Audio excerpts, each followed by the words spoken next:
Hey guys, what's going on? Good afternoon. 3 o'clock, a little bit early. I had to make up for last night's debacle of a stream by being 10 minutes late to being 2 minutes early. So what's going on?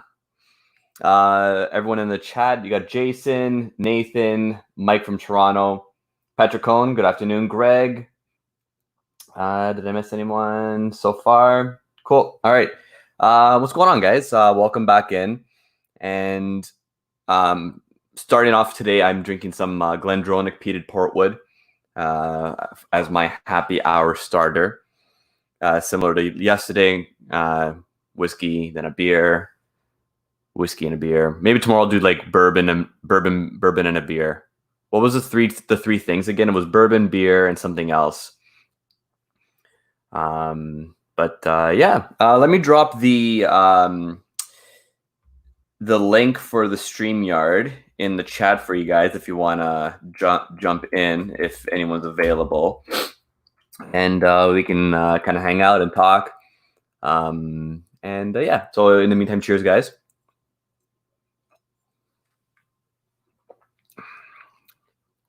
It's been a while since I've opened this bottle, and it's a bit of an interesting story. I'm pretty sure I've gone through this a couple of times, but to refresh everyone's memory. So in this Alberta Premium bottle, there is Glendronach peated portwood. So for my birthday, for my 30th last year, my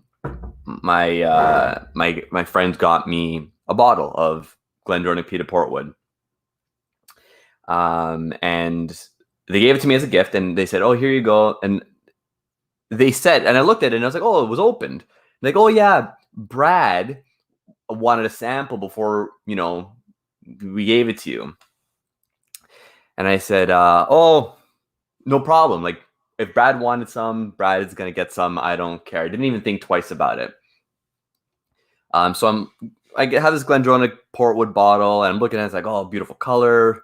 And I pour a little bit to try, and I take a sip, and it was terrible. I was like, oh my god, like, what do I say? Like, these guys got me this bottle, and it's horrible. Like, it almost tasted like Canadian Mist. It had that nasty, dank, like medicinal diaper smell, and I was like, ugh. But I was like, oh yeah, like it's good. And they started like just cracking up, and then they told me, oh yeah, this is the peated portwood, and what you have in there is the Alberta Premium. So they emptied out the bottles, sterilized them, and re-upped them in the opposite bottles. So now I have this glorious whiskey in a shitty bottle on my shelf. And the good thing is that people will look at it and be like, "Oh no, it's okay. I don't want that stuff," which is it's the plus side of everything, right? But yeah. But yeah, so anyways, I ended up actually drinking the entirety of the Alberta Premium that was in the Glendronach peated portwood bottle over the course of a couple of nights, a couple of weeks ago, actually. I had about 3/4 of the bottle, and I finished all of it in about, I'm gonna say, maybe 2 or 3 hangouts. I was just pounding through it. It had to happen, and I'm glad to be rid of it. Now, unfortunately, there's still a fair amount of shitty Canadian whiskey underneath my my picture there. So those bottles are reserved for the Cask Strength After Dark streams that we're gonna start doing a little bit more often. Maybe definitely Thursday nights. I think that's the thing that's going to be happening. It's our stream at 8 Eastern Standard Time, then Ed on Rock Gut at 9, and then we're going to go on after him. I think that's going to be a standard thing going forward. Yeah. Is everyone? It was actually painful. Yeah, Patrick, you were there. You were on those streams. Yeah, those weren't They were fun streams, but they were or hangouts, I should say, because we weren't streaming. But yeah, very, very painful. What's everyone drinking? If you guys are drinking, yeah, it's kind of a bummer day in Toronto today. It was raining. It was sunny this morning. Like when I woke up around 7, it was sunny, a little bit of clouds, and then it got a little bit rainy, and then it got cloudy again, and then a bit of sun, and then a bit of snow. Now it is a little bit. It's a little bit. It's very much overcast and very windy. Like you can hear the wind blowing. I don't know if the mic's picking it up, but it is blowing very hard. Nathan, should I drink rye, Scotch, or Irish? What kind of rye? Mike's into a Muskoka craft lager. I have a craft lager myself for later. I'll dip into that. Actually, you can probably see it. It's a Storyteller lager from a little craft brewery over here. Jason's drinking some Dr. Pepper. Brad would be proud of you. Dr. Pepper 10. Dr. Pepper 10. Now, is that Dr. Pepper mixed with a 10-year-old Scotch? Because Brad would be very happy if that's a Lafroig or an Ardbeg, preferably smoky Scotch, a smoky pepper. Yes, Scotty Swing, you are dreaming.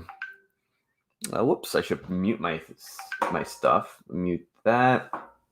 Mute this. Sorry, guys. Give me a sec. How do I mute? Yeah, whatever. It's all good. 10 calories. Oh, 10 calories. Got you. I didn't know that Dr. Pepper was healthy. Well, not that 10, Dr. Pepper's not healthy. Like it's 10 calories, but I'm sure there's still a lot of sugar. I hate Dr. Pepper, guys. Hate it. So what does Nathan have in terms of rye? Go Gold Old Forester. That's my vote. See what everyone else in the chat wants you to drink. Greg's having some Polly's Cask. Why do I feel like I'm not familiar with that particular bottle? Sorry, guys, give me 1 second. I'm just gonna take off my autofocus because this is bothering me. Polly's Cask.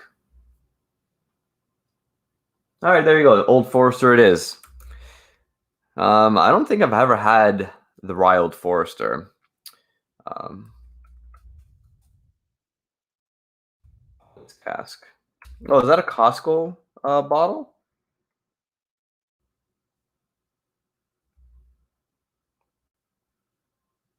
I'm on the Whiskey Jug website. Polly's Cask. Alexander Murray, double-aged Highland single malt. I've never heard of it before. Interesting. Well, enjoy that. Tell us how it is.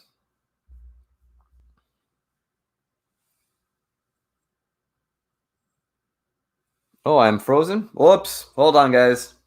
Can you still hear me?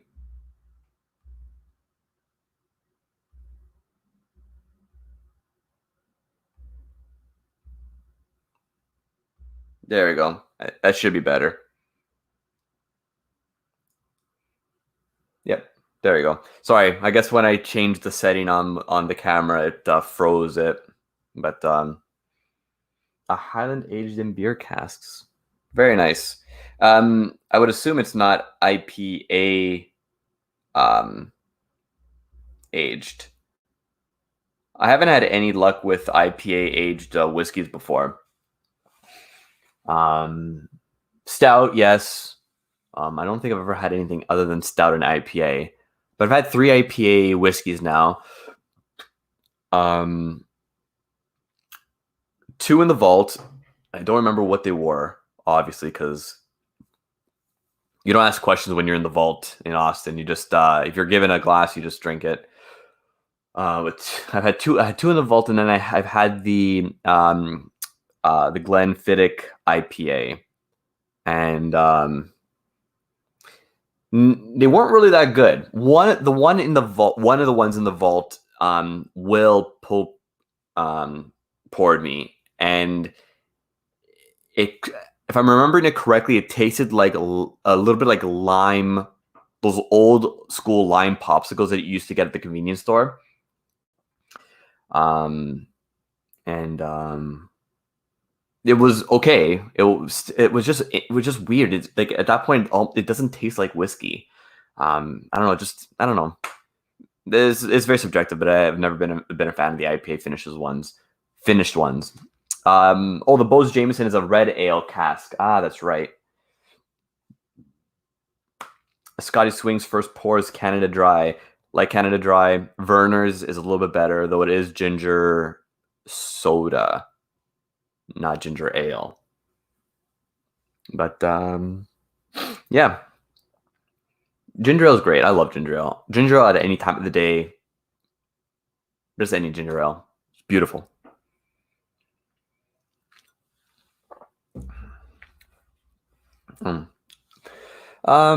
So yeah,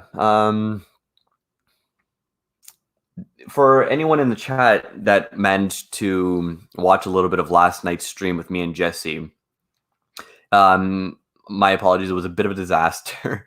I was not in the right state of mind last night after sleeping. I felt very rushed. It didn't feel complete. So I apologize if it seemed a very broken type of stream.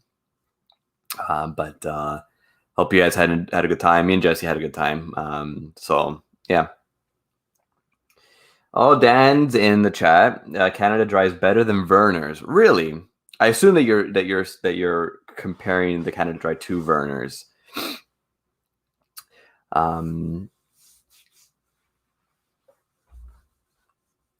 D&D. Yeah, Greg.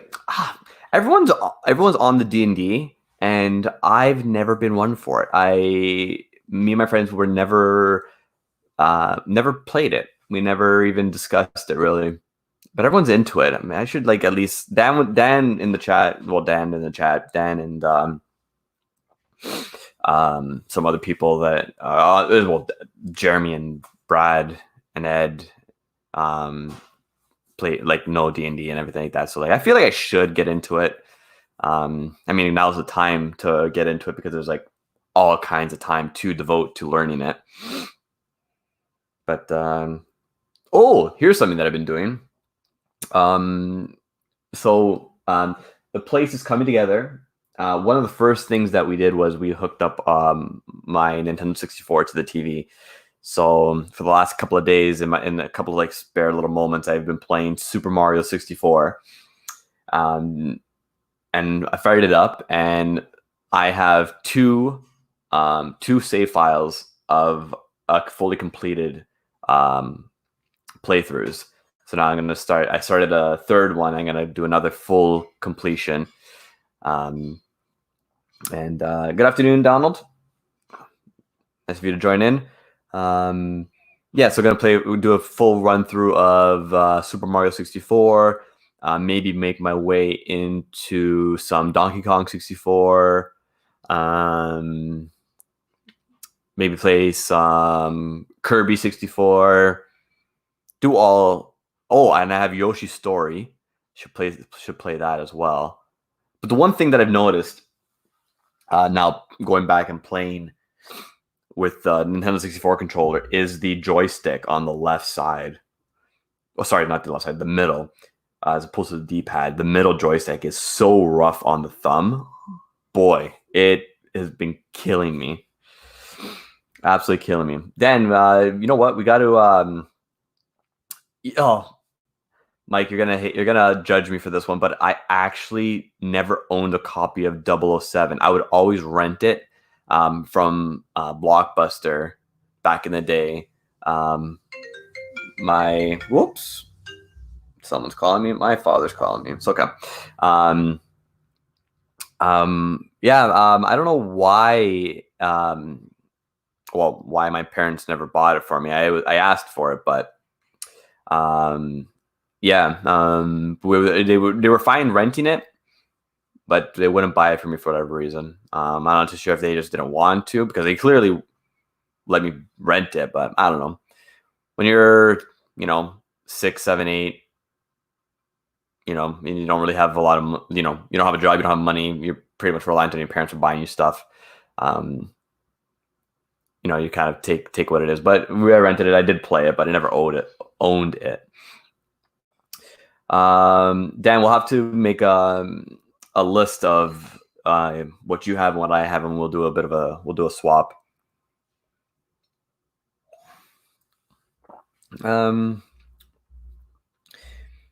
So yeah. Other than that,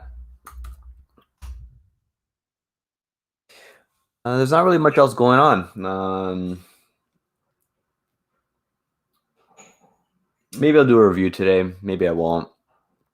Maybe I'll just take it easy. Yesterday was pretty rough with the stream, with the 2 streams, the nap. Living a really hard life these days, guys. Yeah, actually, I should go to Walmart. I really should. There's a lot of stuff that I have to get. I need to get some food. Need to get some wall plugs. I need to do some hanging. Like I said, I wanted to do some stuff over here. With some of my old bottles. Yeah, Greg just sent me a picture. Yeah, Mario Party. Oh my God, with the when you rotate, because you have to do the rolling mini games. Oh my God. Let's see if this will focus on the. It's so true. This was the struggle. Oh man, yeah, that was it, man. That was it. That was rough. Pretty sure I'm still calloused from all of that, but yeah, exactly. So yeah. What's everyone in the chat, if you're next to your keyboard, a couple of you are, recommend the last good Netflix show, movie, documentary thing that you watch that you feel like everyone should watch. I'll just start. I watched the Bert Kreischer comedy special. What was it called? I forget what it was called now. Wow, great recommendation, Vito. I'll get it for you in a second. Yes, Steve, I moved my laptop, so I'm not turning around. I told you that I'd figure out eventually. Where is it? Bert.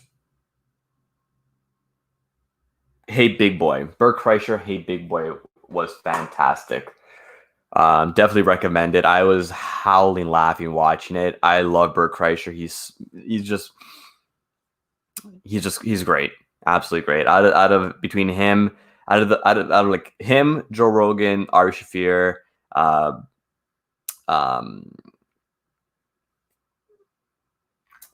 what's Tom Segura. I think Bert's definitely in my definite funny guy.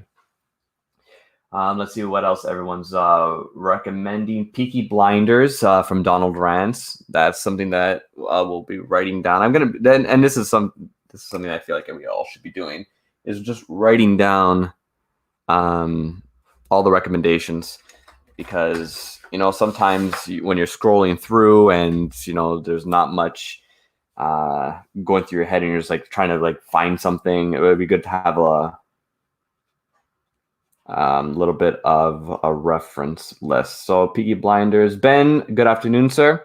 Oh, there we go. Where are you? In the box. Hi, buddy. Hi, Dwyer. What's going on, buddy? You would really like Peaky Blinders. Yeah. And I happen to know for a fact that you're well overdue for a rewatch of Sopranos. And I need to watch The Sopranos. You've never seen it? No, not because I've been avoiding it for whatever reason. It's never. Every time I'm looking for a show to watch, something else comes up, and it's like, oh, I want to watch that. It's so well done, man. Like, so well done.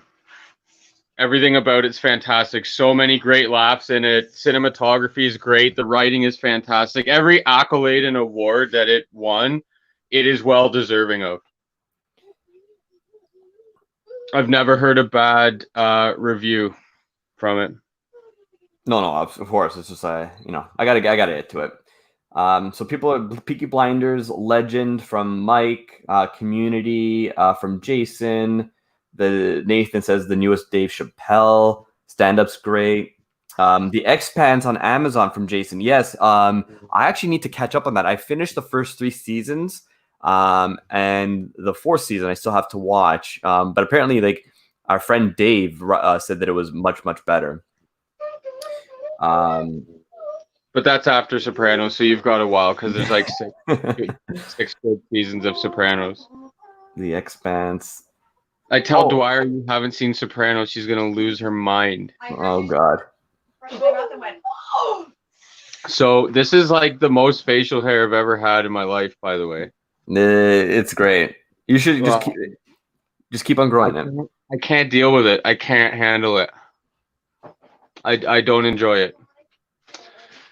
Gonna be coming off today, I think. Yeah.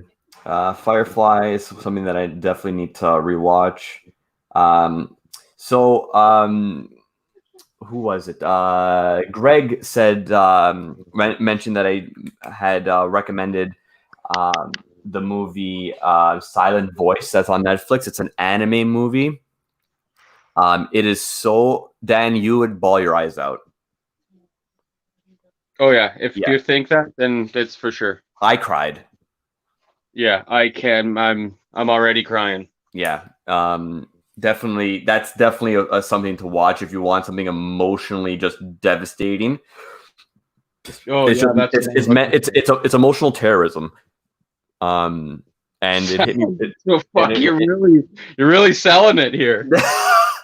Well, you know what? I like movies that make me feel, and that definitely was a really strong one. And then Patrick said Tower of God. Yeah, I had recommended Tower of God to Patrick. Have you watched the first 3 episodes, Patrick?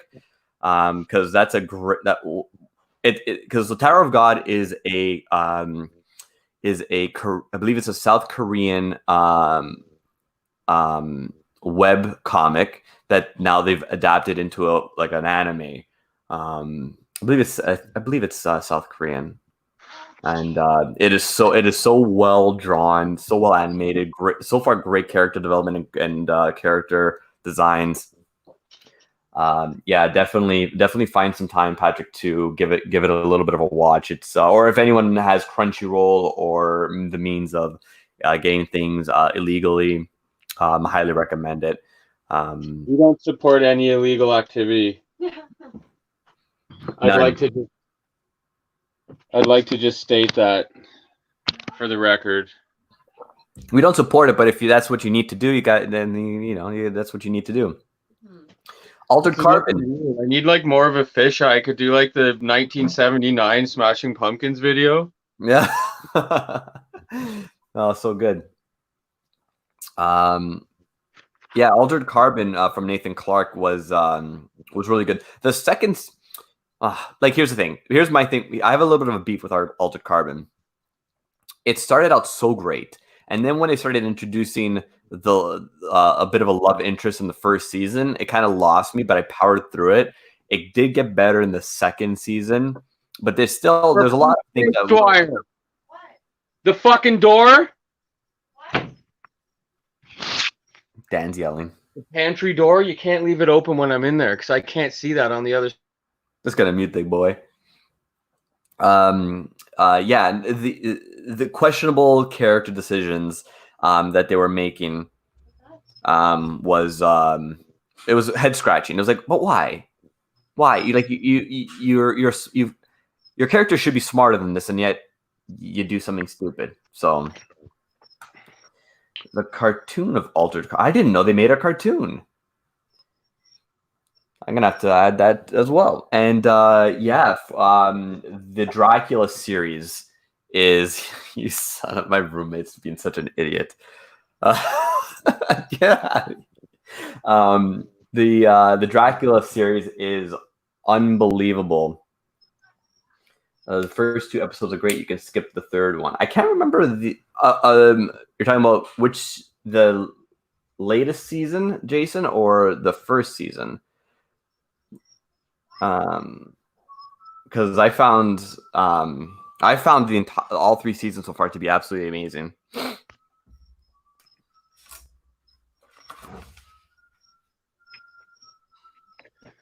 Oh man, I wish this snow would stop.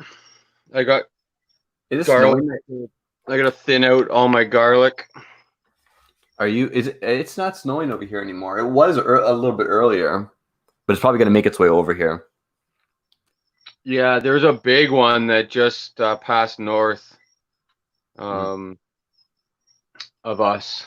But it was like black, and the wind was unreal this morning. Was it windy there? It's still fairly windy over here. Oh yeah. God, it was unreal this morning, man. Super crazy. I got so much stuff to do. I got a ton of gardens on the go this year. I'll get you lots of nice tomatoes to make sauce with, buddy, and cook with, and all that jazz. Thank you. My apologies, Jason. I don't know why I thought Netflix Dracula, and I went to Castlevania. I'm such an idiot. The Dracula miniseries from the same guys that did the Sherlock series. That was outstanding. The third episode was good. Definitely the weakest of the 3, but it was fulfilling to round out the story. What are you talking about? This Dracula thing? The Dracula miniseries on Netflix. There's a 3-parter. People that did the BBC Sherlock? Yeah. What are they? They're supposed to be working on a new fucking Sherlock. What are they doing Dracula stuff for? I'm writing an email. This was for, I believe this was specifically for Netflix. That's no excuse. That's okay. We're done. That's actually another one I have to catch up. I have to catch up on Sherlock. It's so Sherlock Holmes is my favorite fictional character of all time, and I'm a big reader. Like I'm a massive reader. You don't say. And Sherlock is definitely my favorite fictional character of all time, and I love the representation, the modernization of it on that BBC series was really good. Yeah, the visual portrayal of his thought process was always intriguing and captivating for me watching it. Yeah, it was shot really well. They did a lot of really neat stuff like that. Yeah. And for someone that knows all of the stories, there's a lot of references or whatever you want to call, like Easter eggs or whatever shit that you see in the background or that he says and pops and throws direct reference to the original stories, and I love it. Yeah, absolutely love it. I can't see. I don't have the YouTube open, so I don't know chats. But it's okay. I'll read it out. Donald there's warnings of up to 100-kilometer winds this evening and tonight. So that should be something fun. Yeah. That sucks. I don't mind. I don't mind when it's chilly out, but when that wind is crazy like that, it's just no good.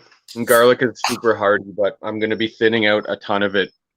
And I don't want to really expose it to super nasty, freezing cold, direct wind.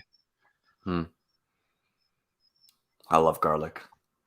My roommate brought home 2 cloves of garlic, and he's like, here's garlic for a while, and I was like, for a while, this is like 2 dishes. Yeah, because if it says add 1 clove of garlic, you add 6. Yep. That's just cooking. That's yeah. We were talking about it yesterday. Black pepper and garlic, just all of it. Yeah, so there was a point in time when my friends called me table pepper because that was this highest level of heat that I was comfortable with. And Really? yeah, fast forward, I'm eating fucking whole Carolina Reapers fresh off the plant, 2 ghost peppers at a time.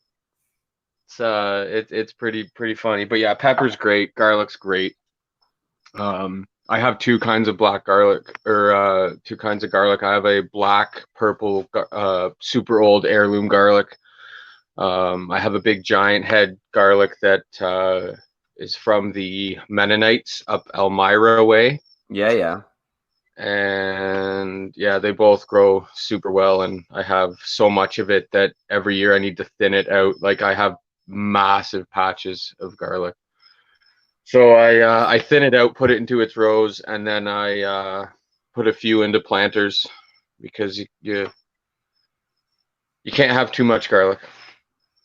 And I'm rocking it this year. I just designed, and I'm gonna set up a root cellar. We have a cold storage off of my kitchen there. Yeah. I don't know if you ever noticed that door there. It's painted the same as the wall, so it doesn't really stand out, but it's a pretty big cold storage. So I'm going to turn that into a root cellar and do a bit of canning and preserving and whatnot this year. Get some root veggies in there and some winter squash and all of that fantastic stuff, so we can have fresh veggies all winter long. Does anybody else rock any gardens? You folks at home, anybody have any gardens going, or what do you like to grow and that type of stuff? Yeah, Dan's elephant garlic. Nathan Clark is saying elephant garlic. What's that? Elephant garlic is gnarly. I did grow it for a while. It didn't really establish too well in my garlic patch, and it wasn't particularly outstanding for flavor. It's fantastic garlic. I don't dislike it, and it is massive. But the 2 varieties I have now, I find are some of the best I've grown, and they do very, very well, and have totally put themselves into my garden hardcore. Like, oh yeah, I've got hundreds and hundreds there to split up. Careful. Hey, Mike from Toronto, everybody. Yeah, what's up, Mike?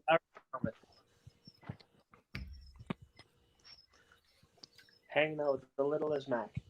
Oh, what a cutie.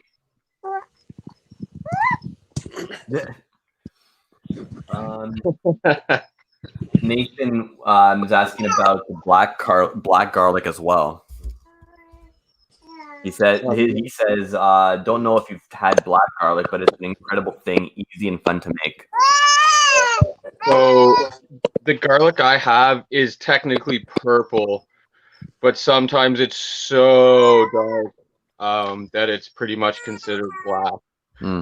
I did grow black garlic for a while, but it was again not a favorite. And while I'm not completely against growing stuff that I don't know of the heritage, I'm a strong supporter of heirlooms and knowing what the genetics are, so I can continue those and keep it and distribute if necessary as that heirloom. Because heirloom vegetables are super important, and they really need people to grow them and spread them around and maintain, because all of the hybrid stuff, GMO type stuff that's going around eventually is bad news. But heirlooms are great. I recommend it on every level. There's a bit of a trade-off in ease of growing and whatnot. Take, for example, tomatoes. You get some hybrid tomatoes that are bred to be super red, super tough, super hardy, mold resistant, pest resistant, and all of that jazz. But at the end of the day, when you put it up against any heirloom tomato, 100% of people are going to pick the heirloom. Going back to Nathan Clark's black black garlic. He's talking about the fermented whole cloves of garlic and the process, and in the process, it turns black and mushy and sweet. It's a secret ingredient in lots of Korean food. Okay, yeah. I've never had it, but I would love to do some. I would love if there's a specific way to ferment it. Nathan, I would love to if you could drop a little bit of a line and or even in the chat, and we could share it because that sounds great. Yeah, I've never preserved any garlic. I've just stuck it, kept it the way it is, just root storage. Mike, what's going on, man? Oh, just hanging out, you know. Yeah. Still on that craft beer. You're done. No, that's done. Very good. Very good. Can't get into anything harder than a beer right now. So. Yeah, on baby duty. Yeah, I'm on baby. Growing. I'm technically still Professor Pepper for another half an hour, but I'm just kind of taking it easy today. We did a bunch of work and stuff, and I'm letting him rock and roll. Dwyer's also technically supposed to be working. I'm sitting in her makeshift office in our bedroom. Yeah, well, I've managed to stay busy, still being at work. Don't know what's so essential about it, but apparently it is. Yeah. Oh, it's a lot of things you wouldn't really think of as direct, not necessarily direct, like frontline, so to speak, essential, but a lot of stuff that keeps the world going round. Yeah. I definitely could be working, but made the choice not to. And with that, I'm getting summoned by. Oh yeah, Dwyer wants everyone to know that she is an essential worker. Thanks for your help, Dwyer. I'm not, no. she's like, no, I'm not. Don't. I work take in me. real estate. That's not. People need houses. That's the thing. Cherokee purple tomatoes are the best, apparently. Yeah, Cherokee purple are great. I've grown. Yes, sorry, babe. I took your office over. It's okay. I've grown If I pull out my binder, I've grown 74 varieties of heirloom tomato, and I have seeds for about 120 different heirloom varieties.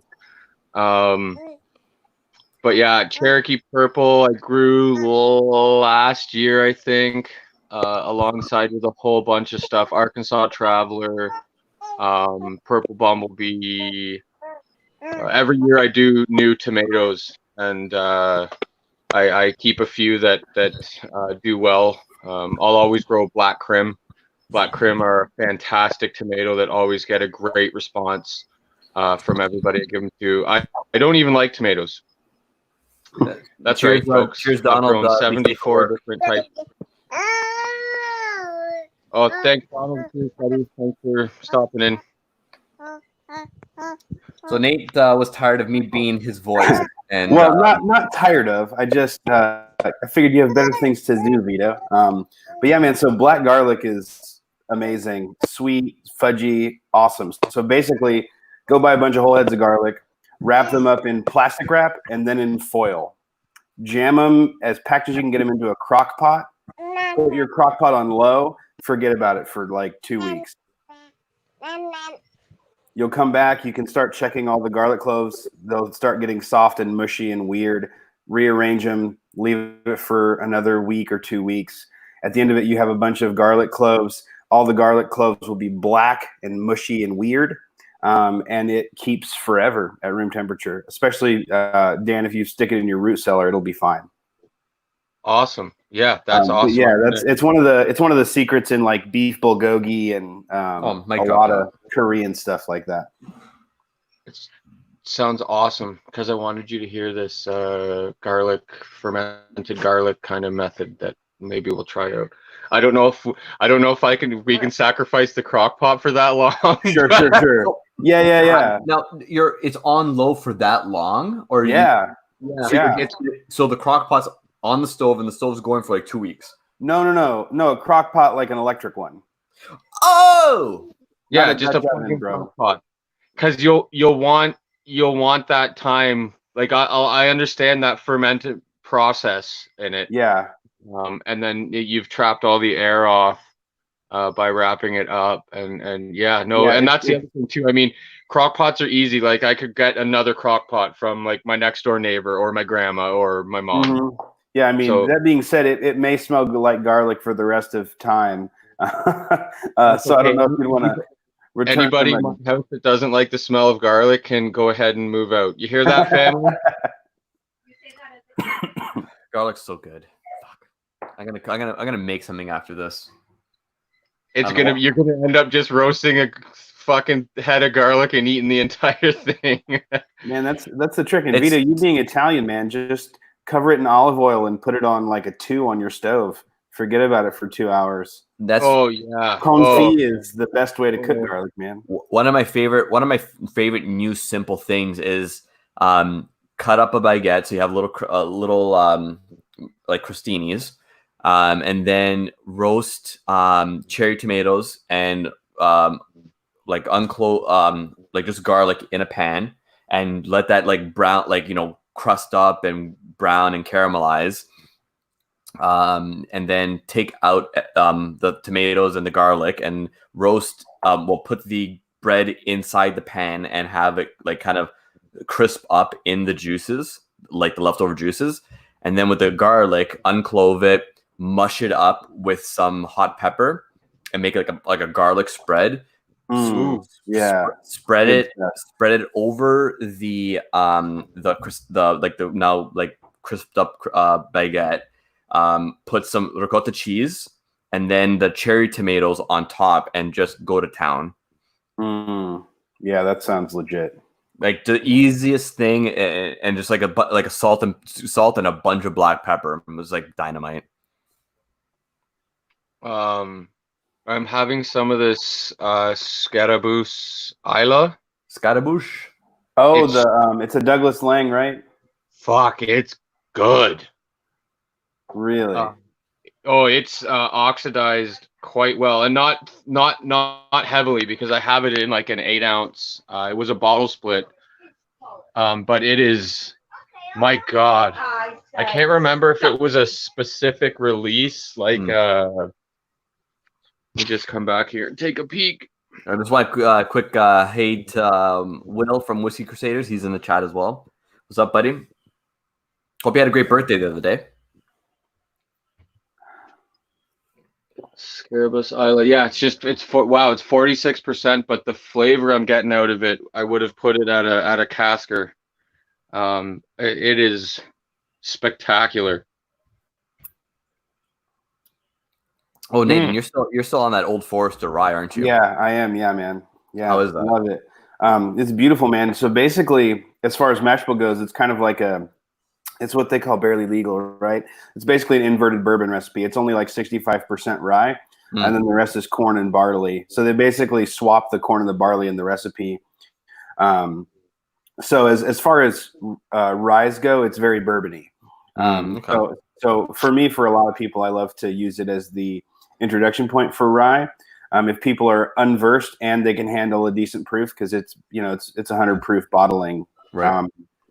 but it's beautiful. It doesn't have a lot of the anise or pickle. It does have it, but not a lot of it. Yeah, it's on the front. And man, for $25 down here, it's hard to beat. It's in that same price point as like Rittenhouse and stuff. I don't know if you guys can find it up in your neck of the woods or what it would run in Canadian dollars, but It was available for a really decent price out west a couple months back. Haven't seen it since. It's very unlikely that we'll get it at the LCBO. But having said that, we did just start getting the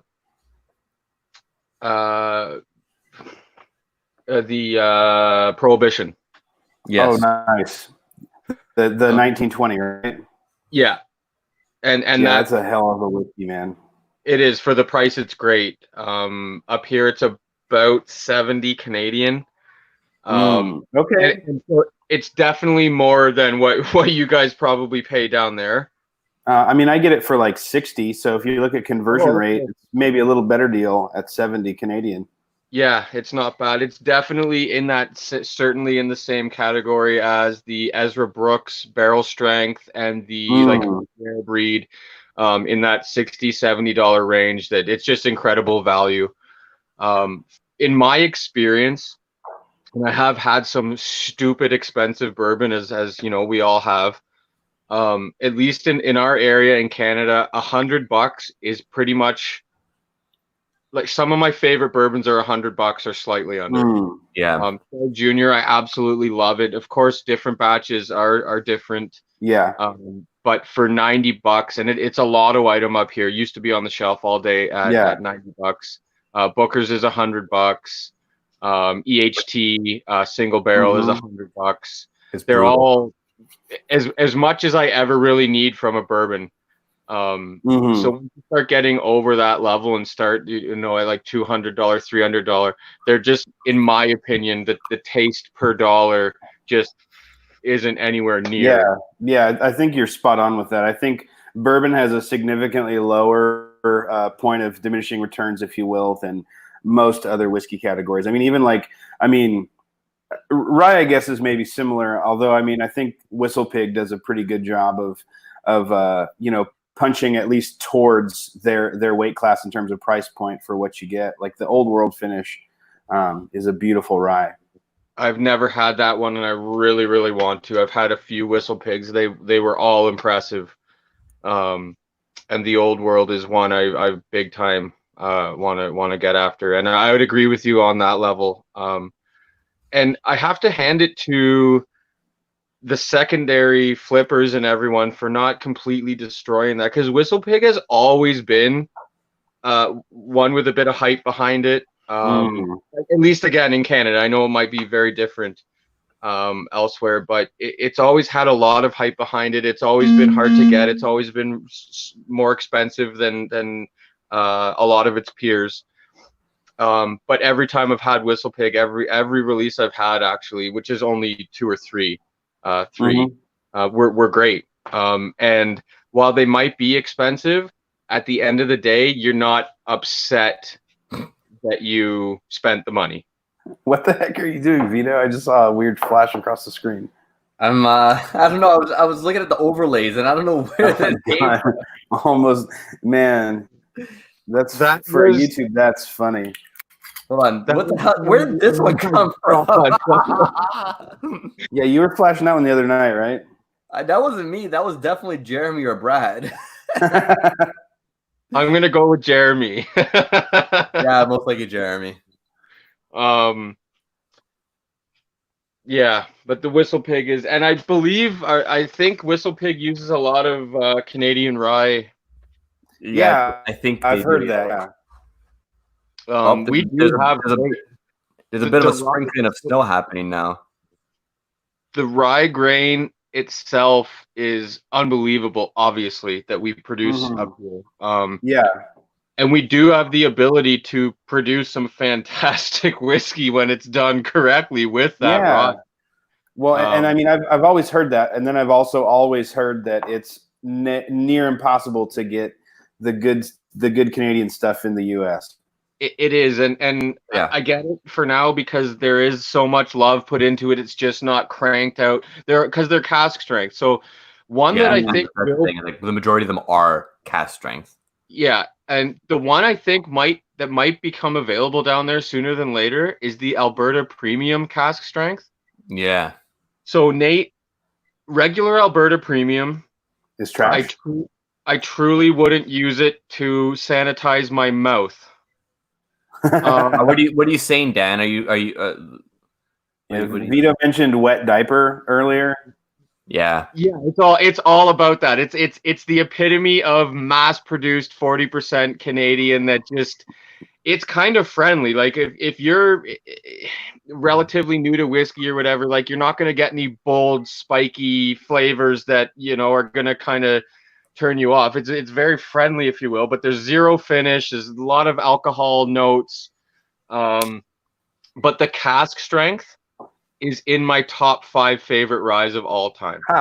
Wow. It is spectacular. And it just goes to show how good a lot of this spirit probably is before they water it right down to that bare legal 30%. Wow, that's wild that it would get nasty. I wonder if that's in the grain that they're using, if that's distillation or what. I think a lot of it comes down to that watering down to 40, because the cask strength is pretty high. I think it's 61%. Oof, that's like Balcones high. Shoot. Yeah, it's absolutely delicious. So that pickle, that dill note you were mentioning earlier, I've got I have a bottle of it at James's, but I have a 65.1. Whew. Wow. Yeah, 65.1%. And like I said, one of the best ryes I've had. And it started catching buzz because everyone was hyping about Lot 40 cask strength, and it is spectacular. This year's Lot 40 cask strength, not by me, but by many other people, is liked a lot less than the previous 2 years. People were saying, you got to try this Alberta Premium. I like it better than the Lot 40. Now, so they were selling it at a decent price, and we picked up a couple bottles, and we did a bottle split first on one. And then immediately, like within the hour of a few of us trying from the bottle split, we all got our own bottle right away. It's wow. It is stellar. And because of the nature of their production and their output, even at cask strength, I think they will have the production and distribution to get it down in the States far before we're going to see like a Lot 40 cask strength down there. Hopefully, man. Yeah, because I mean, Crown Royal being the best representation of Canadian whiskey in the bulk of the of the U.S. is pitiful. It is. Like whenever people think the best Canadian whiskey there is Crown Peach, there's a big problem. Oh God, yeah, big time. And we have a lot. I could probably name 10 spectacular Canadian whiskeys. What's up, babe? Sorry, right here first. Yeah, so you push this lever down. Lever, and then put the battery on over top of it. So just slide the battery. You got her? All right. Smoke detector, check. Yeah, so what's the isn't there a really great single malt made on what is it, Victoria Island over by Vancouver, right? Isn't it? That's not Two Brewers. That's in the Yukon, I think. Lon McKinnon? I don't know, but I keep hearing about some kind of amazing single malt. Two Brewers actually sounds like it might be right, Vito. Two Brewers, I think, is in the Yukon. Two Brewers is in the Yukon. I think he's talking about that. Breton? No. Yeah, that might be it. Yeah, Glen Breton sounds. So Glen Breton's on the east side of the country. Yeah, no, I think. Yeah, that's. Remember, we were talking about.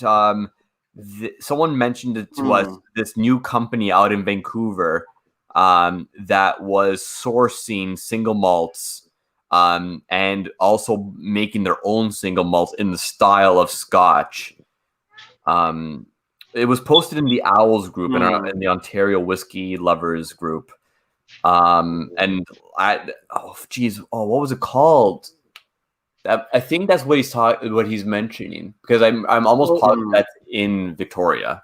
I think the Lon McKinnon, or Lohn, McKinnon. I think that might be the one, because offhand I can really only think of 3. Oh, Shelter's Point. Is it Shelter's Point? Oh, it could be Shelter Point. Adam just said that's Shelter's Point. Yeah, Shelter Point. I think it is. Yeah. And apparently, I haven't had it. Adam messaged me to make sure that I got it. Acknowledge me. Don't worry, Adam. I got you. But the Glen Breton, which is in Frig, is it Nova Scotia or PEI? It's Nova Scotia. Yeah, so New Scotland. They've been making single malt for quite a while, and it's really hard to get. They have like a 10-year that comes around and is relatively available, but all of their older stuff is so sought after that a lot of it is bought before it even leaves the distillery. Yeah. A lot of people really enjoy that. The one thing I have had two Glen Breton expressions, and they were spectacular. The one thing I really don't like about it is the bottle and the label, which of course has no bearing on the whiskey itself. Don't be a But it snob. is very maple syrup Sure. looking. Like it's got two maple leaves on it, and it says Glen Breton. It's very simple and Oh man. but it almost looks like a bottle of maple syrup from across the room, which we already have that bad reputation for our whiskey. That's awesome, man. So now across provinces in Canada, do you guys even have trouble with distribution? Like, is it kind of like in Texas where like there's a lot of Texas whiskey here, but there's not a lot of Texas whiskey elsewhere? Yeah. Yeah. So, yeah, I mean, basically, it's so crazy because it's basically whatever the LCBO will let us have. Yeah. So think of it okay. this way: the way each state is its own sort of entity. Each province's liquor control board is its own entity, and they don't always agree with each other. Like Alberta is fully private. No, not Quebec. Quebec and Ontario and British Columbia are government run. Yeah, and it's bad. And I think Prince Edward Island, I think as well. PEI and Newfoundland, I think are government owned. And we have a lot of like JP Wisers has a rare cask series, so any of those square bottled Wisers that you see, they have province specific ones of those. There was a release called Wheatfield Gold. You could only get that in the prairies. The Seasoned Oak, you could only get that in Ontario. And there is certain exceptions. You know, a private store in Alberta might have picked up a case or something and got it shipped there. But like we can't get any of the, as far as direct buying in our province at our stores, we cannot get Two Brewers. We cannot get Shelter Point. There's a lot of stuff from out of province that we just can't get. Wow. And likewise, there's definitely a lot of other provinces that can't get some Ontario stuff. So that even gets into like problems with like doing barrel picks. Yes. Big time. It's the LCBO has almost dictated the entire country's. Hey, Patrick Fulmer's in the chat. Welcome in, buddy. Yeah, and no, we don't have jobs. We are bums. Just whiskey drinking. We're live on YouTube drinking and talking about hating the government-run liquor boards. Well, yeah. I don't know if Ben Eves is still here, but as a libertarian at heart, I tend to hate most government things. Oh God, you would like innately. As principle, I feel like you would lose your mind as a liquor as like a spirit lover in Ontario, because it's unless you have the means, and by when I say means, the financial stability to just get whatever you want, it is so difficult to get some like sought after bottles. We random little rays of sunshine come down. Like we'll get we had Weller 107. Yes, 36 for $30 Canadian. Oh my God, I hate you guys so much. So that's MSRP down here. MSRP down here, $45. Yeah, and you can never find it. $30 Canadian. So much of it. There was literally so much of it all over the place that, like, I think I still have 2 bottles behind the one that I have open now. And I'm not that kind of person that will buy multiple bottles, because one bottle lasts a very long time. But at $30, I can have a 107 as a daily bourbon drinker. And so we do get those little, like, we used to have Blanton's by the fucking, I couldn't, Yeah, hundreds of bottles. it was I'm always talking there. random tiny little towns you could go in and there'd be 150 bottles of Blanton's on the shelf, no problem. All kinds of that stuff that appears to be really hard to get a lot of times in the States. We have had for very reasonable prices. So we do get the odd little break here and there. But then if you want a bottle of Ardbeg, it's going to cost you $170 and up, like $200 for a bottle of Corey. Yeah. No. Yep.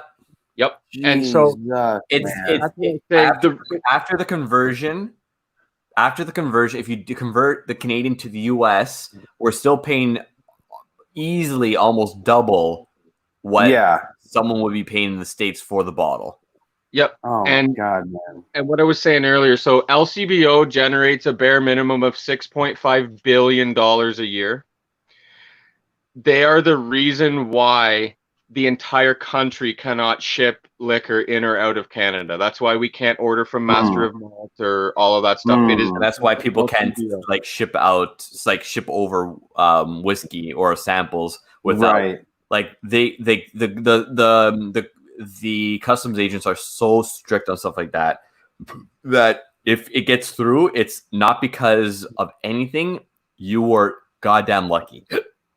Okay, so I can't we're not supposed to be able to ship alcohol into or out of Texas either, which we can't, right? So, but I've received some nice gifts of olive oil from a couple folks. So, like, if I tried to send you guys some olive oil, it would not probably make it to your door. It does happen a lot. There is a lot of it that there's some people that do it all the time with the olive oil, ornamental glass. All of that type of stuff. It absolutely does happen daily for sure. It's not a guaranteed that it won't make it. And I've been asked so many times over the past couple of years, just like, hey Vito, like can I send you something? This and that. I'm like, honestly, man, like I really appreciate it, but I don't feel comfortable taking the risk because on the chance that it doesn't get through, it's just gone to waste, and I'd rather not take the chance of it going to waste. I'd rather you enjoy it than take the chance to send it over. And then and you know those guys are holding on to that. Like, you know that the LCBO Fat Cats, you know their Christmas party is dope. Ridiculous. You know it's dope because they're saving all that and drinking it. Big time. So that's the other thing. Like, so if you want to legally, and I don't know if I know Dave's busy at the lab at work, but Dave's a great one for this because he knows all of the literature offhand. If you want to order anything out of country, it has to be done through the LCBO. They have a big information on their webpage, so anyone can check this out. The cost ends up being, I think, like 5 to 6 times the retail. At minimum 4 times the amount retail. Oh Jesus! So that's why barrel picks are just not. I mean, functionally, you can do it, but it's just functionally not an option. Yeah. Some of the barrel picks that the LCBO has also are really horrible, to the point where I think someone. So before I get into that barrel pick thing, I will just quickly say that LCBO has a very bad reputation with a lot of distilleries. Absolutely. Sure. They are the largest purchaser of alcohol in the world. Really? Yep. And there's an attitude about a few of the buyers. So the person that will go over to a distillery, and there was one instance at a Scotch distillery that didn't get named for whatever reasons. The people that were telling the story didn't want to, be releasing privileged information, but he walked into the distillery and just acted like he owned the place. He's like, so what are you going to give me? And what do I get to choose from, this and that? And that they physically kicked the guy out of the distillery. Good. So, yep. And now the LCBO, that's another distillery we don't get. There's so many distilleries that we just don't get. Yep. We'll never get them because they fucking hate the LCBO. So on that note, going into the barrel picks, they'll send someone over to do a barrel pick at a distillery. Was it the Tomatin, Vito? Yep, Tomatin. Yeah, so it's one of the worst whiskeys I've ever heard anybody talk about, and the only reason I didn't try it is because all the boys had it before I did, and they you were weren't talking available so that much night. trash about it. I didn't pour any in my glass. So But- Tomatin just gave them like one of these barrels. No, Yeah, no, they go, and the guy probably went in because LCBO. The guy probably went in there and was like, "Yep, that's whiskey. I'll take it." You know what I mean? So they happily get rid of their garbage barrels. Oh my god! Yeah, 'cause I was talking with the rep from Tomatin, the Ontario rep, and he's like, "Yeah, like this is how it works. The samples are sent out for the casks, and whoever is at the LCBO, whoever the person is that's in charge of selecting the casks, says this one, that's the one we give them. We don't pick them for you. They pick the cask themselves, and that's the one that if they pick that one, they put out like they select specific ones for the barrel picks. But Yeah, the guy at the LCBO decided that moldy red wine vinegar and just like rotten tomatoes was the whiskey to choose. That tomato note of all the notes, of all the crazy notes that we have as people, as whiskey folk, you know, tar, burnt hospital beds, all of that wonky crazy stuff. Nothing. Tomato still doesn't sound like a good note to me. You know what I mean?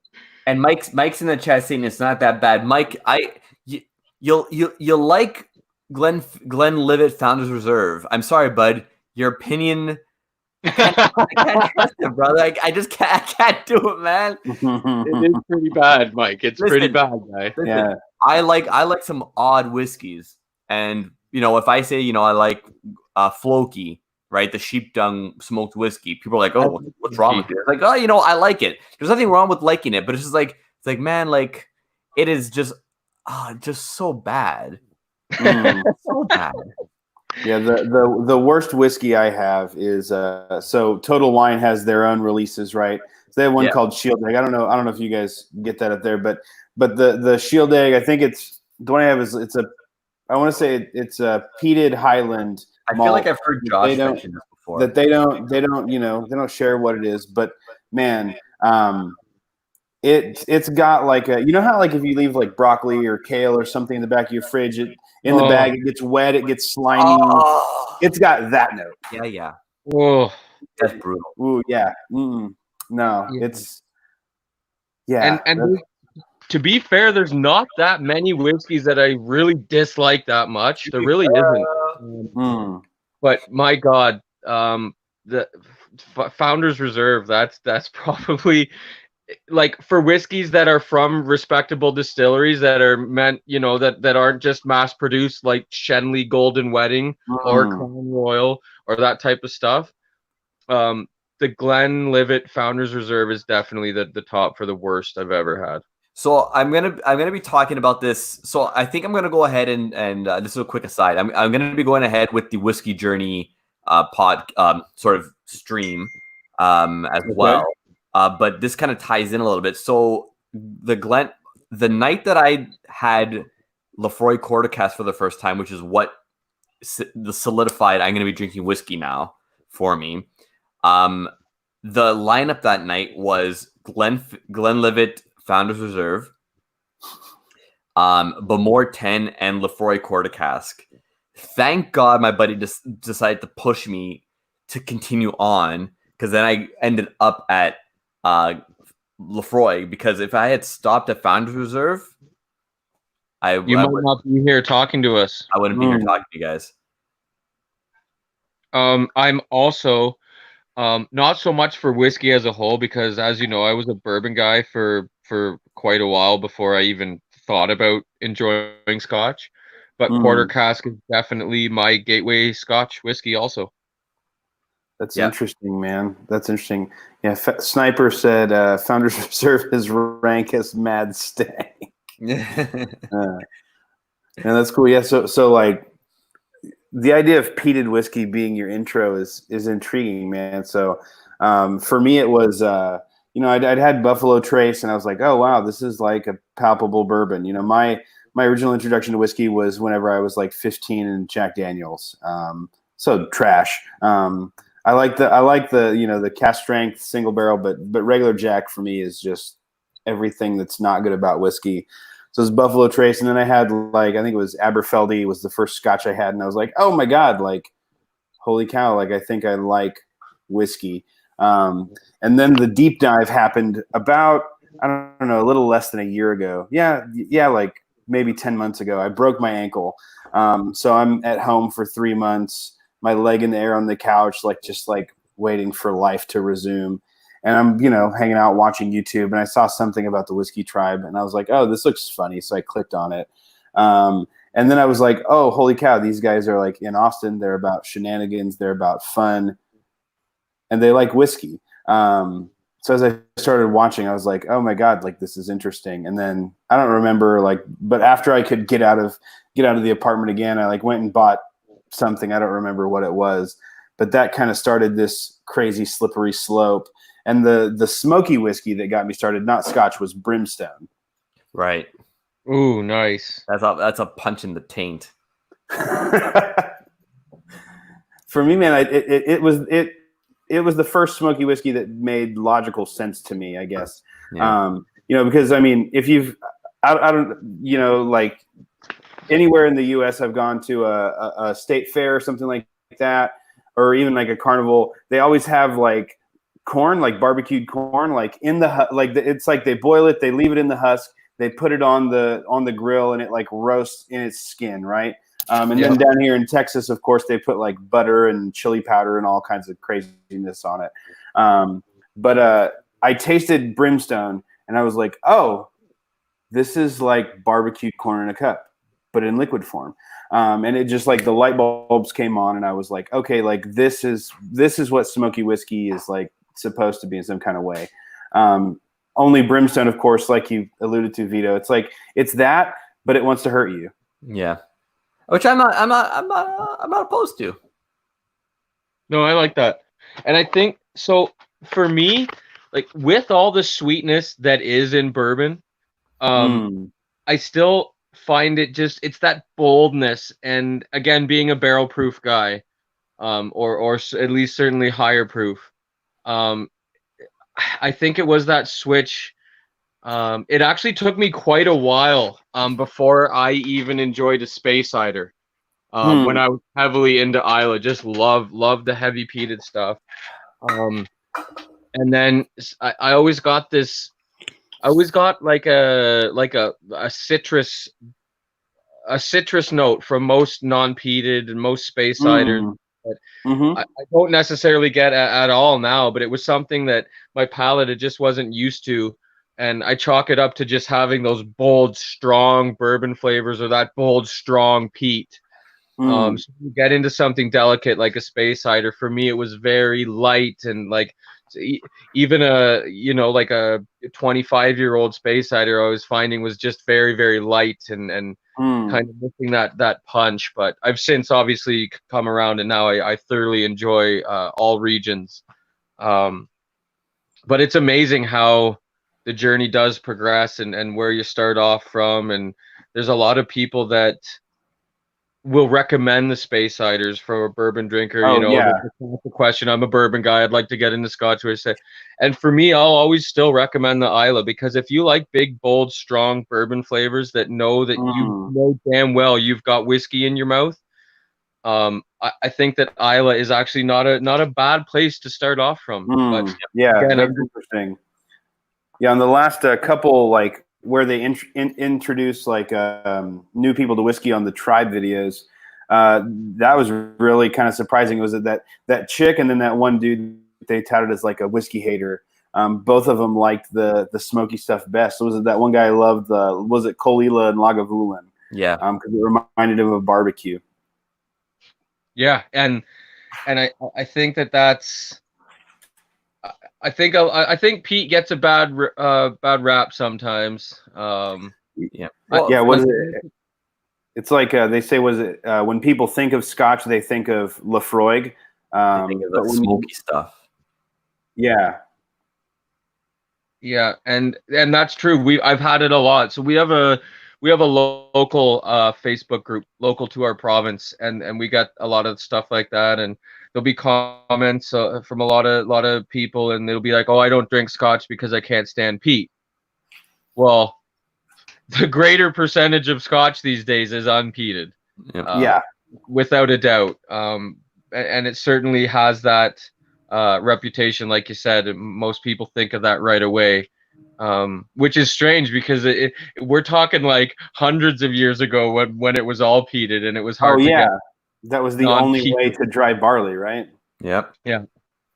But yeah, it's interesting, and it just goes to show how different everyone's palates are. But I Yeah. mean, I think everyone can get to peat at some point if they just give it enough time.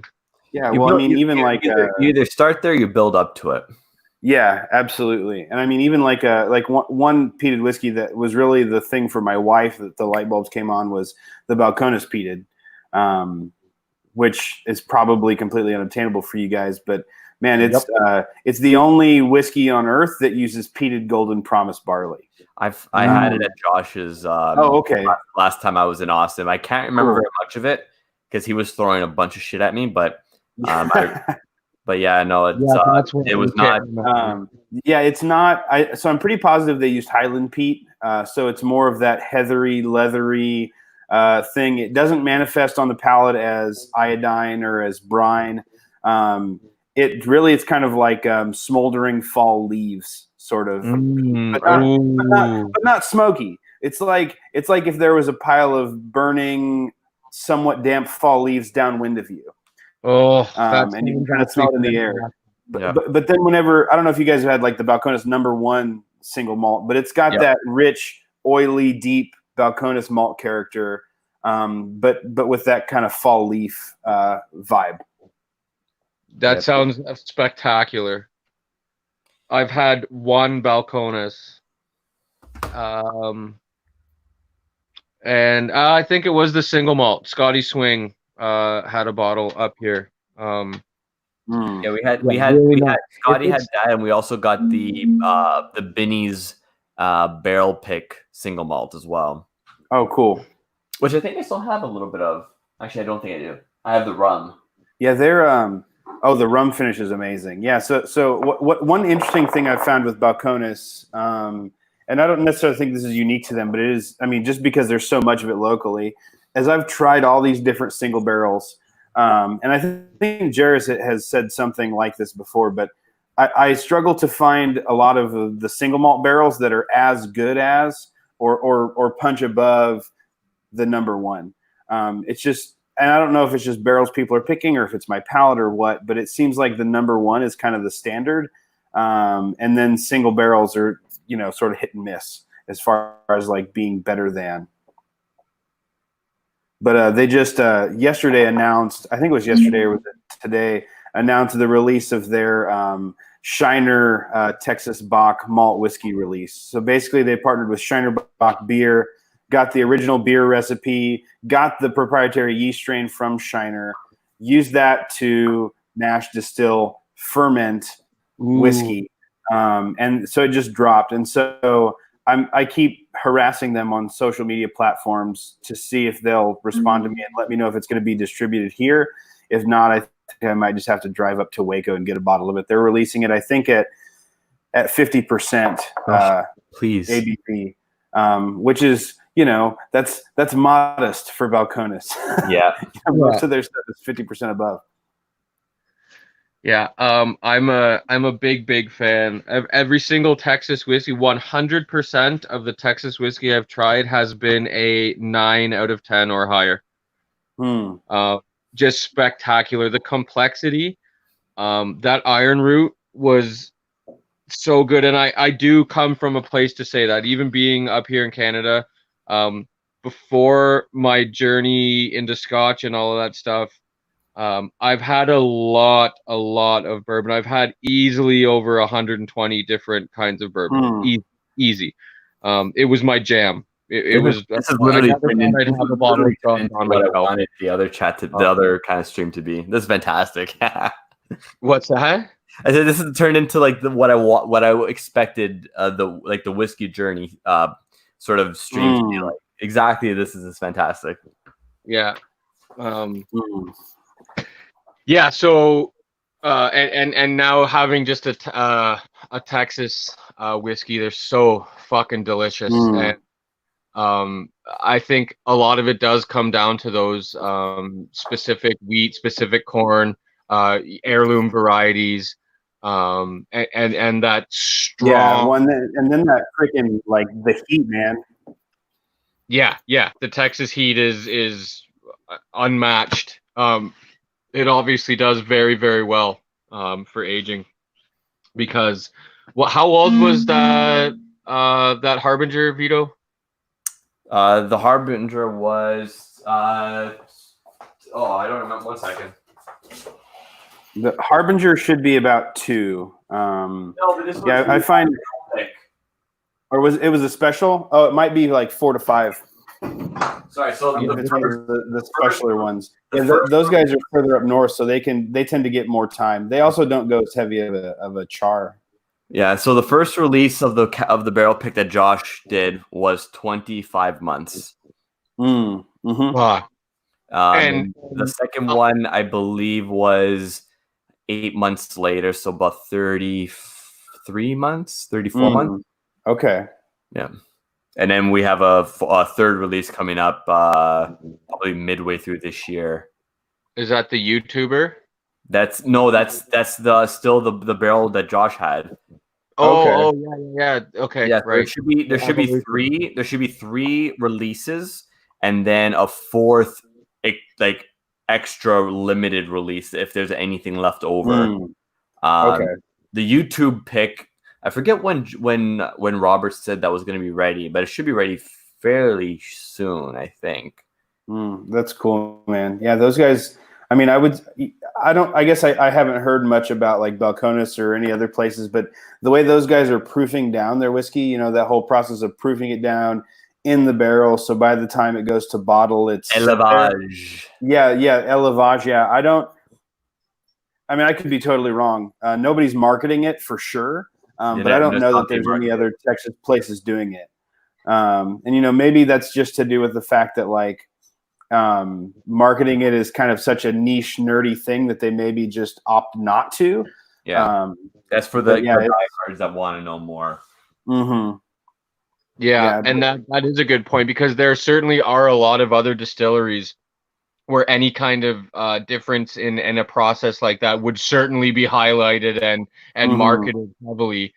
But I think the boys at Iron Root and Marsha are just great at letting the product speak for itself. Yeah, and it doesn't matter how it's made or whatever. There's just so much love and care put into that, actually having a unique quality product that. And we were mentioning this before when they're talking about the bottle style that's going to be changed. It doesn't matter. What did I say? I said you could sell it in a fucking old shoe, and I would still be super happy, because it, like I said, it's just a spectacular whiskey. Really looking forward to trying some more if they can get some up here. Robert. Yeah. Robert's not watching. Robert's not watching this. Yeah, will. Last night the Whiskey Den guys had the Spirit of French Lick folks on Alan, and forget the lady's name. She does like marketing. She does paperworky stuff for them.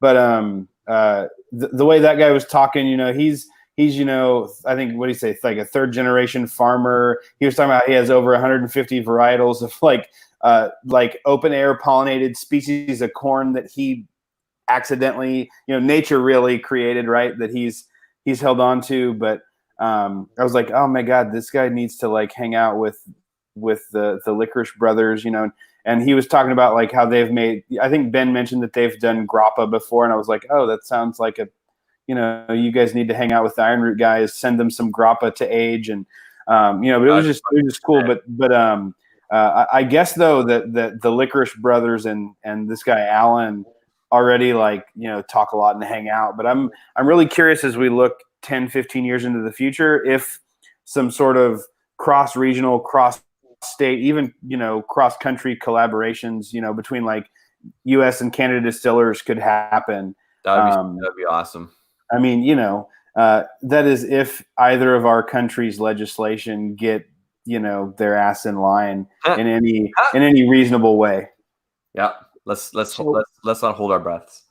We have had the instance of Little Book, Chapter 2, which does have Canadian and American spirit, because that's Beam Suntory, so they own Canadian Club, who has the oldest Canadian whiskey ever produced. So the Little Book 2, I believe it has a 40 or 41-year-old Canadian rye, and then it has a Canadian corn whiskey, which is that Canadian Club, and then it has a 6-year-old corn from what I think is Knob Creek, which is Jim Beam. Yeah. Okay. Yeah, and then because I did thoroughly research this, and while they didn't fully disclose it, it's blatantly obvious when you look at what is in there and where it came from. Okay. Wow. And yeah, it's actually, I don't know if you've had it or not, but it is a No, I have not had. I had I think it was a Teresa's batch randomly somewhere. I don't really remember it being super memorable, but I've always heard amazing things about the Country Ham. And I actually found some locally at a Specs. I don't know if anybody else from San Antonio is on, but Specs on 410 and Ingram has Country Ham. I haven't opened it yet, but I'm sitting on it. I'm waiting for a reason to open that one. So those are the standard Bookers, right? Yeah. Country Ham is one of the annual releases. Yeah. So I'm talking about what's called Little Book. Yeah. I've heard of that one too. Yeah, I just haven't had it. Yeah, so I think that's just it's just a journey of the I can't remember his name now. Just wanted to explore some things and try different stuff. And when you've got access to all of those different distilleries and products, and the Little Book is what I will. Oh, I'm dropping stuff. I have to say is now at this stage, I don't get much alcohol burn or alcohol notes from anything really. Mm-hmm.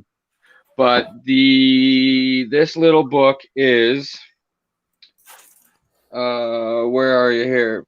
59.4%, and all day and all night. Like I've given it to some people that are not necessarily heavy into whiskey but enjoy whiskey, and they would never have guessed it over 40%.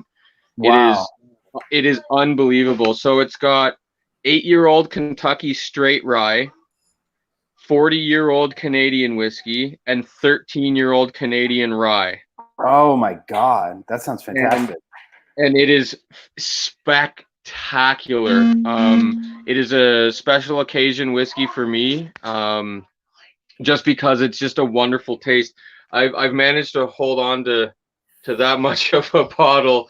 It's a great holidays drink. It kind of has those baking spice kind of notes in there. Okay. It truly is an excellent marriage of rye and corn whiskey. Wow, man. That sounds incredible. Yeah, and like I said, you'd never guess, and outside of the fact that it's got a ton of flavor, which you usually get with the higher proof stuff, you'd never guess it was 59%, because it just it's unbelievable. That's one of the best blended whiskeys I've ever had. Wow, yeah, that sounds stupid good. Yeah. And it sucks. I was going to mention that you were talking about the batch names for Bookers. We only get numbers up here. You only get numbers. So yeah, I'll show you here. Hold on. So batch number 1, batch number 2, whatever.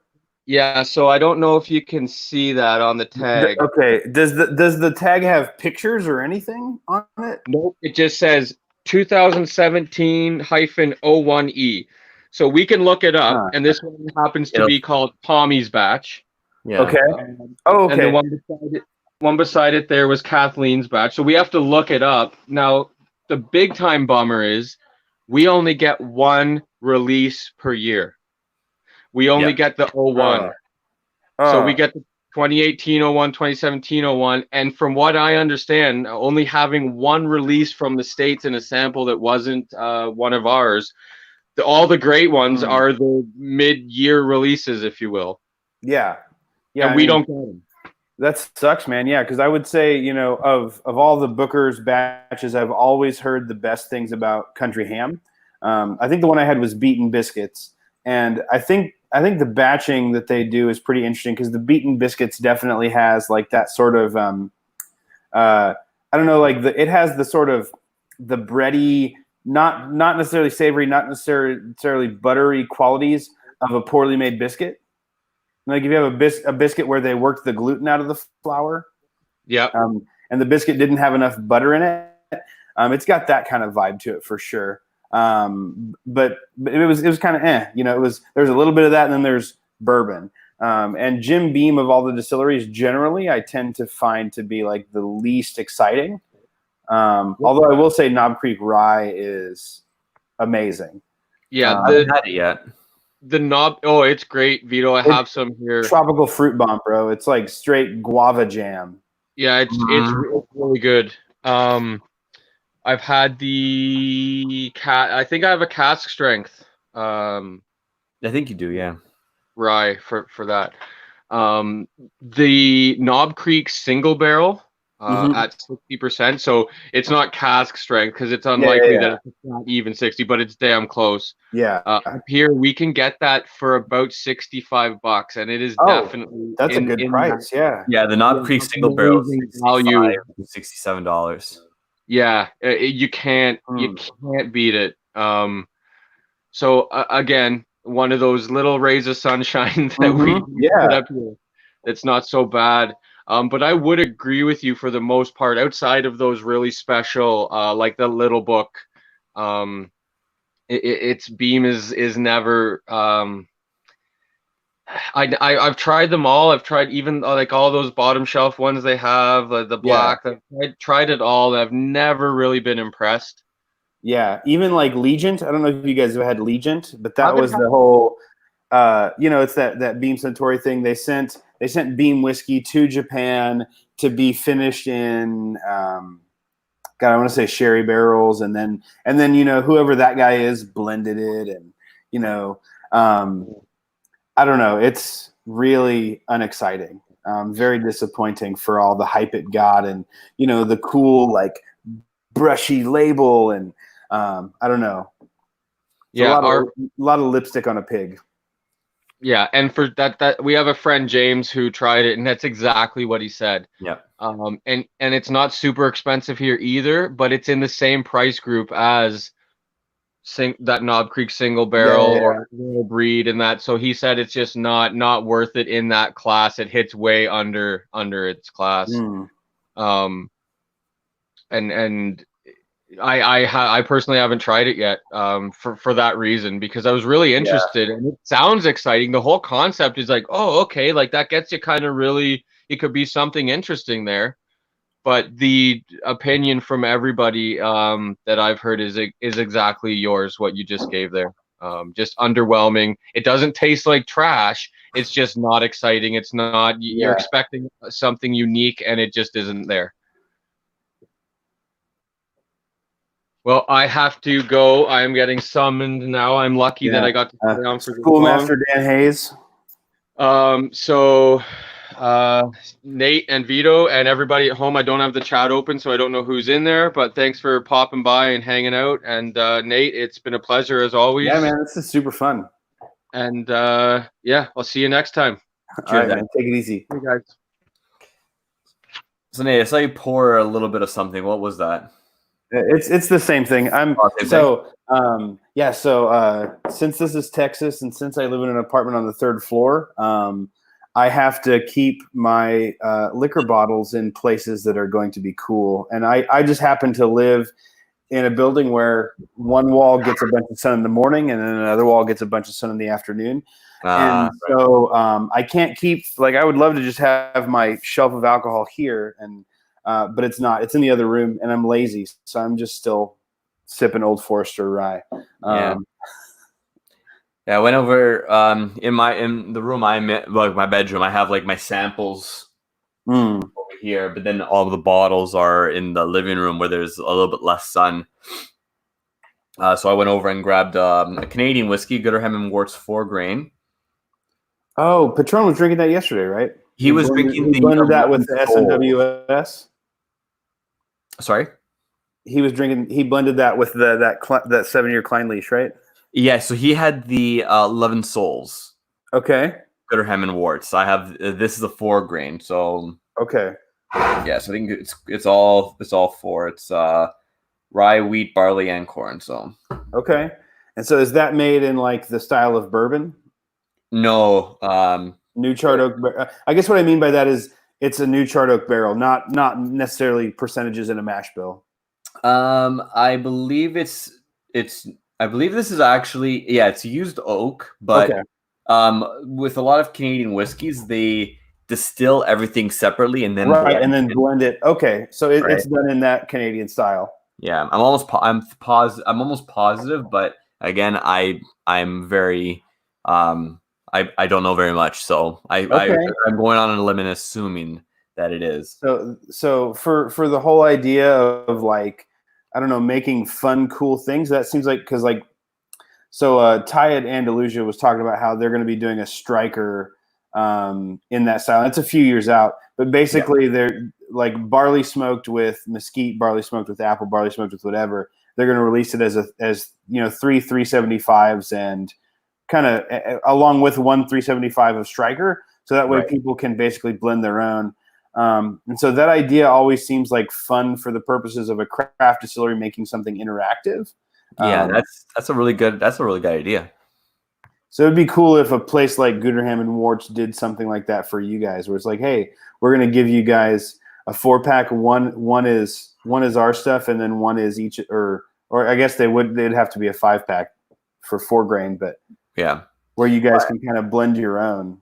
Well, I don't know if they would do something like that, but I do know a couple of craft distilleries that once all of this nonsense is over, and they have the ability to, because a lot of distilleries are now just pumping out sanitizer, right? So once all this is over, and they can kind of go back to like experimenting and everything like that, it would be something that I'll definitely be discussing with a couple of people. This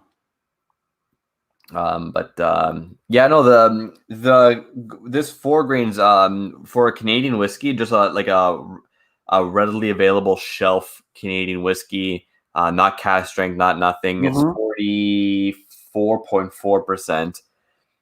It's got enough. It has the what I always call the typical Canadian whiskey smell of that diaper, that just like weird powdery dank old diaper smell, but it's lower and there's much more complexity behind it, which kind of keeps me going back to it. Like it's very distinctly Canadian, but there's enough behind it that's like, okay, this isn't a typical Canadian. This is, they did a little bit more with it, and I think it's only like, $40, $45. So like comparatively with other things, it's for a Canadian, it's for a good Canadian, it's a good fair price. Man, somebody else should jump on the stream. I can't be the person jumping on every day with you guys. I mean, I know we're only at day 2. Yeah, thank God for Dan, because Dan can just talk and talk and talk. Yeah, and I'm as an introvert, it's like, okay, this is good. Just let Dan talk. I'll just like sit back and listen and whatnot. And it's like, okay, well, this is going on much longer than I had initially planned for it.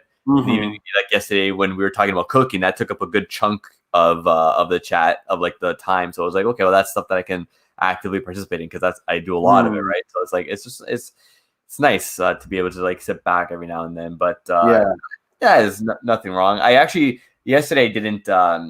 If this started about 3 hours later, I could hop in. But here's the thing, because I also want to be respectful of a lot, like throughout the week, other people, like other YouTube channels, being on. I want to just make it a consistent at 3 o'clock. We're on because Thursdays Roy goes on at about 4 o'clock my time or so. You know, and I don't want to push it too far because then that interferes with some people going on at 7, 8 o'clock my time. It's like, you know what, 3 o'clock just nice. It's near the middle of the day. You know, we're into almost 5 o'clock now. People are going to be finishing work if they're working from home or, you know, right. So I feel like 3 will work. We'll try it out this week and make any adjustments, but yeah. So I didn't. So I was thinking about this. So yesterday I ended up sharing a bunch of culinary knowledge from my previous career as a chef. Today I kind of hopped on and shared a little more. So this is kind of something I'll throw out to the, what is it, like 11 people, 12 people watching. I'm probably one of those.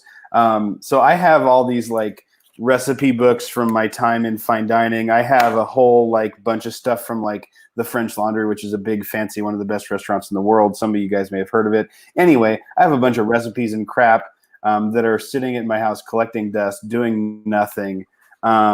Would the YouTubes be interested for me to share stuff and drop knowledge? Are you talking about? No, I have that cookbook. No, I'm talking about I have like a whole I have like a whole menu book from them from like a season, like from like as in like I stole it from somebody that worked at the French Laundry. Yeah, but yes, that restaurant. Yeah, a friend of mine let me borrow that a couple of years ago, and I was like, yeah, you know, because I kind of a couple of years ago I had aspirations of like moving to Rome and going to culinary school, and that kind of fell through because I was like, yeah, you know what, I don't think being a chef is right kind of up my alley because of literally how much work is actually involved. It's so much work, man, and I will. As somebody that worked at the Culinary Institute of America on their professional staff, I will never recommend anybody to ever go to culinary school, ever. Yeah. I will recommend everybody to just get a job in a restaurant, in like a real restaurant, and get your, pardon my French, but get your ass handed to you daily. Yeah. Until you get good. Because you're basically getting paid to go to school. And yeah, like for a lot of people, like I know for me, like I like being extremely prepared for things, but at the same time, it's like I love just being thrown in the fire and making mistakes and learning that way. Yeah, I mean that's the thing. So it's like you know, culinary school is like I don't know, like so you know, sure, you're learning all this head knowledge. The problem is head knowledge is very different than practical knowledge, right? So like just because I know what a small dice is in my head, like I know a small dice is technically what is it, an eighth of an inch cube. Sure. Just because I know what a small dice is doesn't mean I know how to take my Snickers bars and a knife and make an onion into a 16th of an inch cube or whatever, right? So that and then also like in the pressures of like a job, doing something is very different than it is hanging out at home, right? Like if you're a graphic designer for a living and you work for Hallmark and they give you a deadline that you need to have me this card by Friday and it's Tuesday. Okay, just because I went to school for graphic design doesn't mean that I'm capable of handling the pressure of finishing a project in 4 days or in 3 days, really, because it needs to be them, you know, on Friday.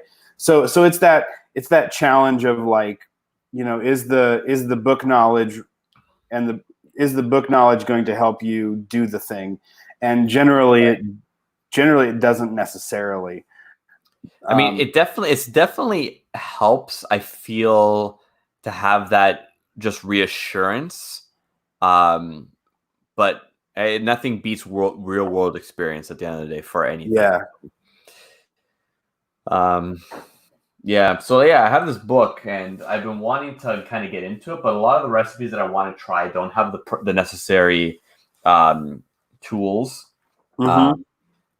to do it, and a lot of it actually tends to be very very seafood based, which is interesting. Oh yeah, and you mentioned yesterday you don't like seafood. I'm not a huge fan. Yeah. I'm not a fan. It does nothing for me. Yeah, that is an interesting point about the French Laundry Cookbook. It is very kind of seafood forward. Which you wouldn't have thought. You would have thought it would have been much more like sort of game meat and like a lot of vegetable. Yeah. So yeah. Well, I mean, game meat would be an interesting thing for the French Laundry to serve since they're in Napa Valley. You got duck. Fine, ducks could. Oh, did you freeze? Oh, Nate. I'm here. Yeah. Okay, I wasn't sure. Yeah, no, like I find like like there's duck, there's rabbit, Mm-hmm. right? I haven't gone through all of it, but I don't know. Now that I'm almost settled in, I'll take another look and sort of try to experiment a little bit. Well, but, and as an Italian man, I don't know. That agnolotti recipe is damn good. I don't know how traditional it is. Let's take a look.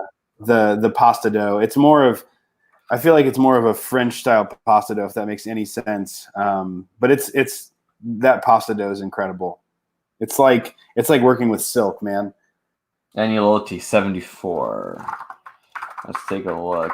Terry Dolan actually made a dill and a dill what was the other ingredient? Kefir pasta, lamb pasta the other day. Okay.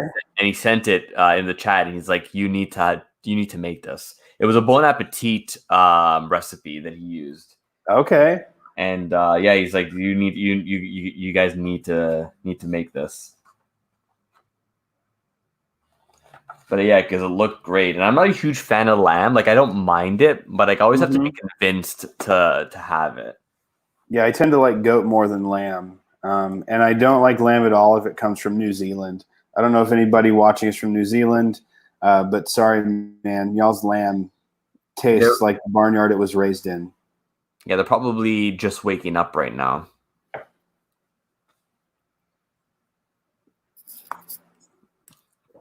Yeah, because 8 o'clock here, my time, 7 o'clock your time is 12 p.m. their time.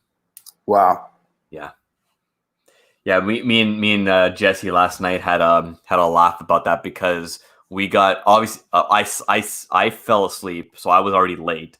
But he one of us didn't accurately set the time for him, so he thought he was starting at 1 o'clock instead of 12.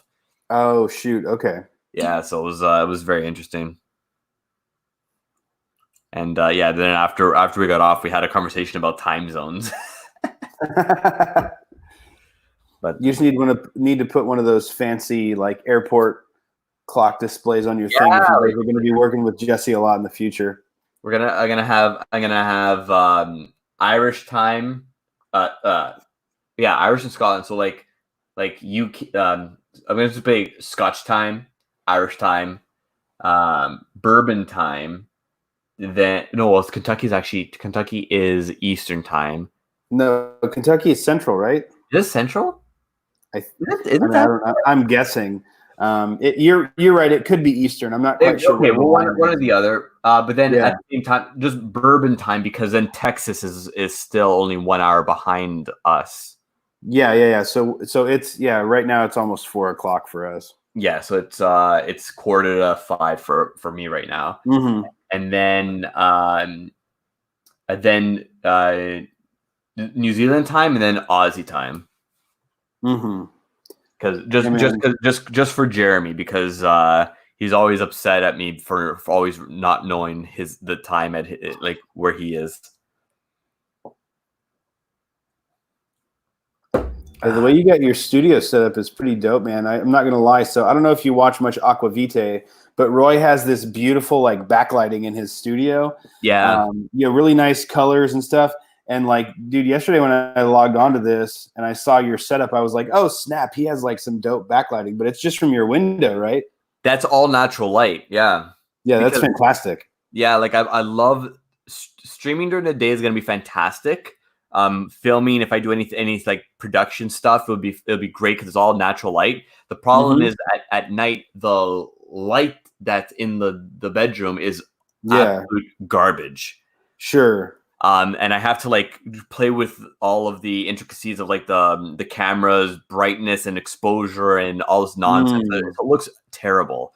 But I just found out today that I'm actually allowed to change the fixture. Oh, okay.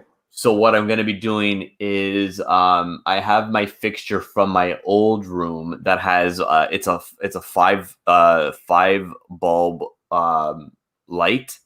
Okay. Where I can angle and aim, and I'm just going to get new like daylight bulbs for it and aim it where I need it and try to arrange it a little bit so that when I'm streaming at night, especially for our streams, like I'm not just like a black blob and then a face. But no, I'm kind of happy with the way it's coming along. I don't know if this is the final iteration of how I want things set up. Yeah, no, I'm happy with this little corner that I've squeaked out for doing this sort of thing. So the back, I'm gonna do something like where I'm the camera's facing that way, but we'll see what happens. But yeah, I think another successful happy hour. Yeah, man, this is super fun. I gotta figure some. I might have to go pick up some beer or something, man. Sipping whiskey in the middle of the afternoon is maybe not the most productive thing I could do with my time. Yeah, especially when you get into conversations, it's easy to just start, really enjoying yourself. Yeah, luckily, I don't know. Luckily, I don't know about you. I learned my lesson the hard way. I had a small pour of the Portwood. I had the one beer, and I've had two small pours of the Gooder Ham. So like I'm actually like in pretty good shape. But I am now getting pretty hungry as it is almost dinner time. But yeah, I got I posted in the chat earlier, but I got some beef cooking over here for beef stroganoff. Yeah, I saw that. Oh, yeah, I've never made it before. I've never made stroganoff, but that'll definitely be on the list. Yeah, it just smells like beef and mushrooms in my apartment right now, so it's pretty intoxicating. Yeah. All right, man. Well, thanks a lot for joining in tonight. Yeah, it was super fun, man. Yeah, appreciate it, and I hope everyone enjoyed the little distraction from the day. And we'll see you tomorrow, 3:00 Eastern. Right. Cheers, YouTubes.